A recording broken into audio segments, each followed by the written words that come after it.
भारतात थांबलेल्या पाकिस्तानी नागरिकांवर कारवाई जी आहे ती होऊ शकते। पाकिस्तानी नागरिकांना 3 वर्षांचा तुरुंगवास आणि 3 लाखांचा दंड होऊ शकतो। पाकिस्तानी नागरिकांना आज पाकिस्तानात परतण्याचा आजचा शेवटचा दिवस होता। तर मेडिकल व्हिसावर जे पाकिस्तानी सध्या भारतात आहेत त्यांना 29 एप्रिल पर्यंत जो आहे तो वेळ असणार आहे।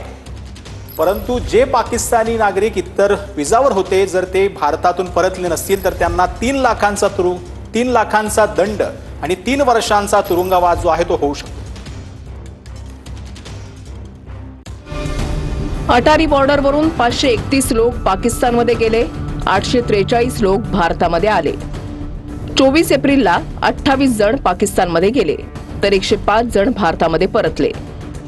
25 एप्रिलला 191 जण पाकिस्तानमध्ये गेले, 287 जण भारतामध्ये परतले। 26 एप्रिलला 75 लोक पाकिस्तानमध्ये गेले, 335 लोक भारतात परतले। 27 एप्रिलला 237 लोक पाकिस्तानमध्ये गेले तर 116 नागरिक भारतामध्ये परतले।